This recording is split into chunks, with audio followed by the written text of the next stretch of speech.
We all know Ken Hinkley's time is up as Port Adelaide coach.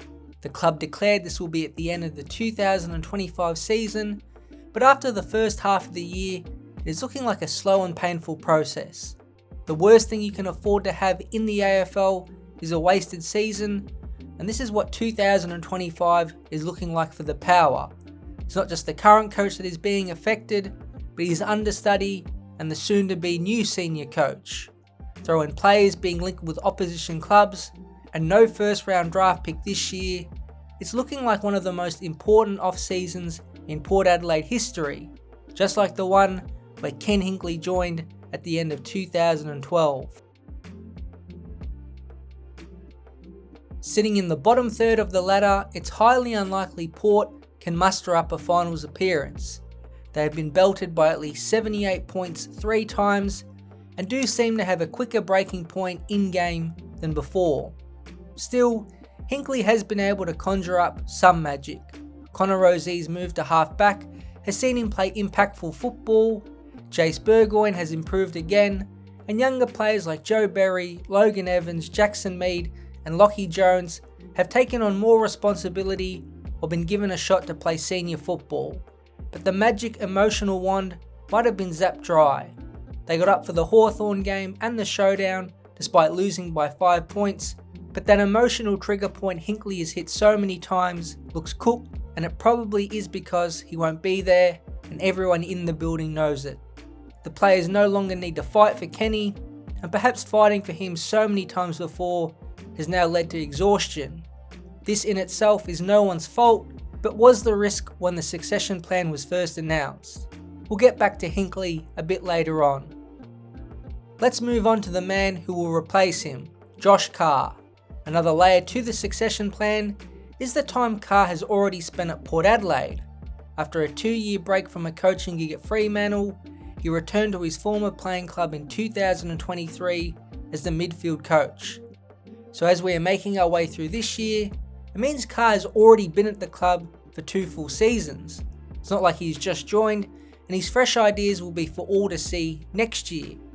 In 2023, he moved Butters and Rosie to full-time on ballers and has been in charge of the middle of the field. With his 2 full seasons at the club, it then begs the question for now: who is the real coach of the Power? Is it Carr, who is in the box on game day and seems to have a large say on tactics? Or is it Hinkley, who is on the bench with the headset on?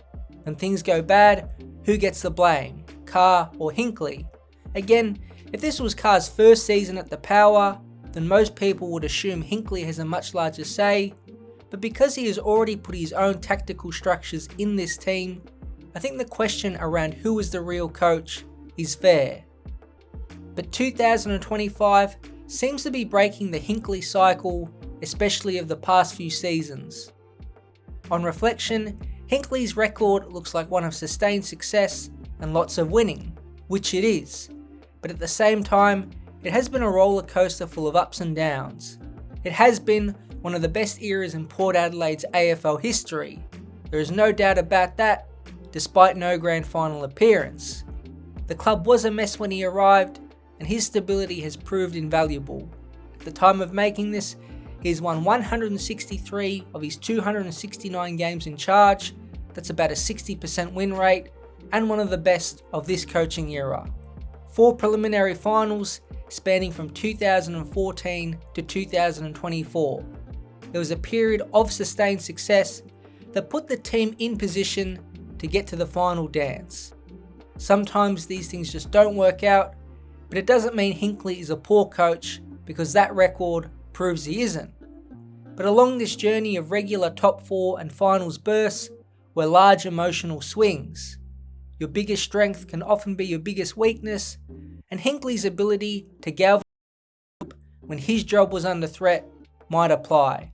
Last season alone was the Brisbane loss at home, backed up by a 2-point win over the Saints away, then a mauling of the Bulldogs at home. The qualifying final saw Port concede 138 points to Geelong, then beat a red-hot Hawthorn team in the semi-final, then in the following week barely firing a shot in the preliminary final against Sydney. 2023 saw the team win 13 games in a row, then lose 4 in a row, and then bounce out in finals in straight sets. Again, there are always many reasons for these fluctuations, such as form, player availability and so on, but the last couple years, even from a non-Port Adelaide fan, have been exhausting in terms of these highs and lows. With Hinkley now set to depart, the emotional trigger may now be completely gone. Whether he stays for the year or leaves might not make a huge difference in 2025. Carr may be able to get a head start and try some players in new roles and see who he thinks will take the club forward. But for their 2025 prospects, it's unlikely to have a significant enough of an impact. So it's all about the future, and so much of that is to do with the list and 2 players in specific. Defender recently turned on baller Miles Bergman and vice captain and superstar Zach Butters. Both have links to Victorian clubs and are both from the state. But let's get one thing straight. Port Adelaide want to keep both players. They've both been offered short, medium and long-term deals, and Butters has been offered a 2+6 deal where he can stay for 2 more seasons, then opt in for another 6. So now it is in both players' court. Bergman is just 23 and an already established quality player, but it doesn't look like he can go to another level. Jordan Dawson is a good comparison for the type of player Bergman could potentially be if he moves into the midfield permanently. He does have untapped potential. Butters is a top 5 player, and at just 24 is only entering his prime, even though he already has 2 All-Australians and 2 best and fairest.